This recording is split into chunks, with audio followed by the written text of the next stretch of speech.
Roadways की बस अनियंत्रित होकर डिवाइडर में घुसी, आधा दर्जन घायल। बरेली डिपो की बस लखनऊ से बरेली जाते समय फरीदपुर टोल प्लाजा के समीप अनियंत्रित होकर डिवाइडर से टकरा गई, जिसमें ड्राइवर देव कुमार सहित 6 लोग घायल हो गए हैं, जिन्हें बरेली जिला अस्पताल में भर्ती कराया गया है। बस ड्राइवर देव कुमार ने बताया, लखनऊ से बरेली आ रही बरेली डिपो की बस फरीदपुर के पास अनियंत्रित होकर टोल प्लाजा के डिवाइडर में घुस गई। हरपाल कश्यप नाम है मेरा सर। ये हमारे बेटे हैं, इनका देव कुमार नाम है। ये लखनऊ से बरेली आ रहे थे। बरेली डिपो के बस में ये चालक हैं संविदा पे, और स्टीयरिंग खराब होने की वजह से बस जो डिवाइडर से टकरा गई, तो ड्राइवर और बाकी सवारियों को भी काफ़ी चोट आई है। हमको जैसे सूचना मिली वैसे हम लोग अस्पताल आ गए। अनियंत्रित टैंकर बना काल, 2 लोगों की मौत, 2 की हालत गंभीर। बरेली के बेड़ी थाना क्षेत्र में सड़क हादसे में 2 लोगों की मौत हो गई। बेड़ी के शाहगढ़ के पास अज्ञात टैंकर ने कार में पैदल जा रहे एक शख्स को रौंद दिया। पैदल जा रहे शख्स की मौके पर ही मौत हो गई है, जबकि एक कार सवार की उपचार के दौरान मौत हो गई। तो परिस्थिति में छात्रा की मौत। बरेली के थाना सुभाष नगर क्षेत्र में किराए पर रहकर पढ़ाई करने वाली छात्रा ने जहरीला पदार्थ खा लिया। हालत बिगड़ने पर उसे पड़ोस में रहने वाले किराएदार को बुलाकर जिला अस्पताल में भर्ती कराया, जहाँ उसकी मौत हो गई।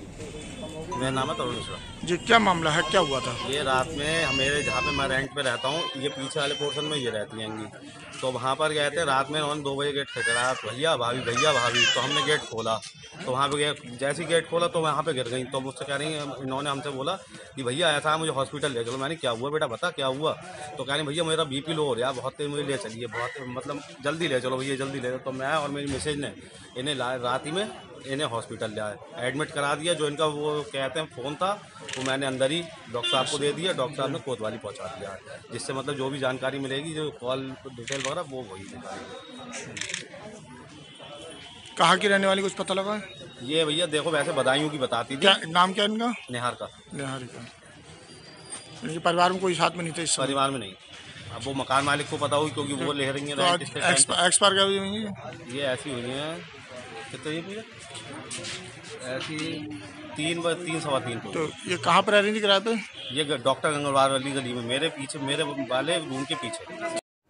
अभियोजन और पुलिस में हो सामंजस्य। बरेली मिशन शक्ति 3 अभियान के तहत महिला संबंधी अपराधों में महिलाओं को जागरूक करने विशेष संवाद हेतु बरेली परिक्षेत्र बरेली के पुलिस महानिरीक्षक नमित शर्मा व वरिष्ठ पुलिस अधीक्षक बरेली रोहित सिंह सजवान कार्यालय संघ निदेशक अभियोजन के पहुंचने पर आज एक वार्ता का आयोजन किया गया। संयुक्त निदेशक अभियोजन बरेली अवधेश पांडे व अन्य सभी अभियोजन अधिकारियों को गर्मजोशी से स्वागत करते हुए मिशन शक्ति 3 अभियान पर महिलाओं के प्रति अपराधों से संबंधित चर्चा की गई।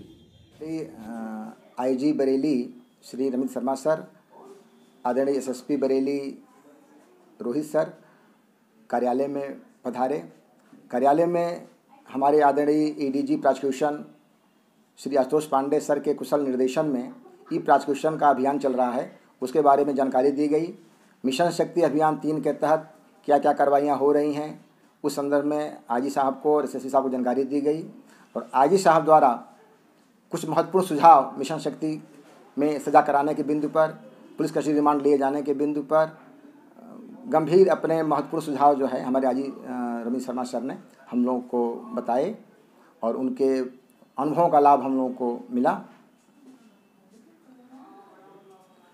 विधानसभा बहेड़ी से सपा के टिकट के प्रबल दावेदार व जनता को समर्पित सपा नेता नसीम अहमद ने विधानसभा बहेड़ी के गांव खिरना में एक जनसभा को संबोधित करते हुए कहा, भाजपा सरकार जानबूझकर महंगाई बढ़ा रही है। लगातार बढ़ती महंगाई को यह सरकार रोक नहीं रही है। नसीम अहमद ने कहा कि भाजपा मंत्री ने बहेड़ी की जनता को धोखा दिया है। नीति आयोग के अनुसार सबसे ज्यादा गरीब यहाँ है। बीजेपी ने 4.5 साल में जनता को बहुत दुख और तकलीफ दी है। हम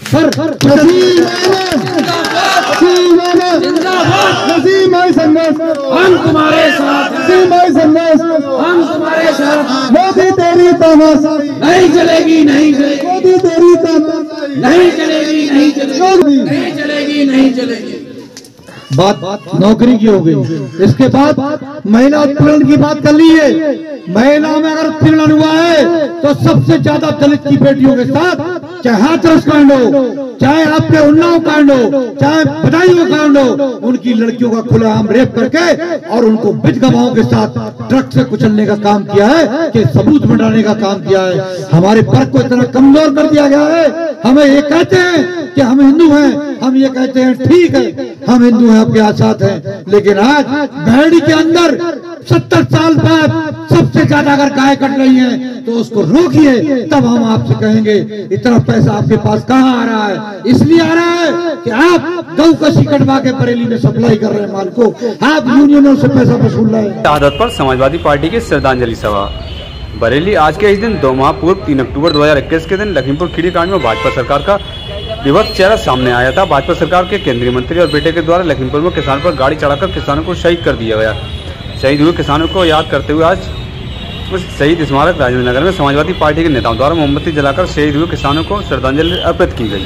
आज लखीमपुर खीरी में शहीद हुए किसानों को श्रद्धांजलि दी है, क्या कहना है? देखिए, हम सबको पता है कि 3 अक्टूबर को जिस तरीके से भाजपा के केंद्रीय गृह राज्य मंत्री के बेटे ने किसान जो शांतिपूर्वक अपनी मांग रहे थे, चलते जा रहे थे, उनके ऊपर अपनी गाड़ी चढ़ा दी, जिससे किसानों की मौत हो गई, साथ ही पत्रकार बंधु की भी मौत हुई थी।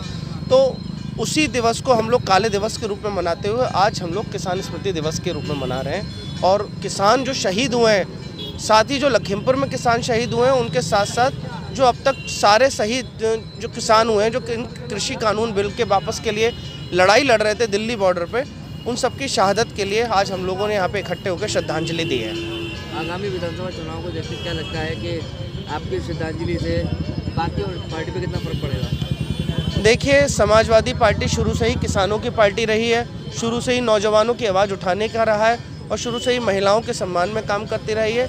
रही बात दूसरी पार्टियों की, भाजपा की, तो भाजपा ने ना कभी किसानों की सुनी, किसानों के नाम पे वोट बहुत लिया, किसानों के नाम पे रैलियां बहुत करी, लेकिन सबसे ज़्यादा दुर्दशा इस देश में अगर किसी की हुई तो हमारे अन्नदाता और किसानों की। अगर हम बेरोजगारी का इंडेक्स उठा के देखें तो पूरे अपने हम लोग एशिया में छोड़िए, यूरोप में छोड़िए, पूरे वर्ल्ड में भारत का नाम बहुत ही नीचे आता है उस इंडेक्स में, बेरोजगारी के इंडेक्स में। हम अगर मात्र सुरक्षा की बात करें, महिलाओं के सम्मान और सुरक्षा की बात करें, तो उसमें भी हम लोग अगर ग्राफ और इंडेक्स उठा के देखेंगे तो बाहर के देशों के लोग उत्तर प्रदेश में आने से डरते हैं कि महिलाओं के साथ जितनी दुर्दशा, बर्बरता और उनके साथ दुष्कर्म उत्तर प्रदेश में 17 से 22 की सरकार में हुए हैं, इससे ज़्यादा कभी आज तक नहीं हुए।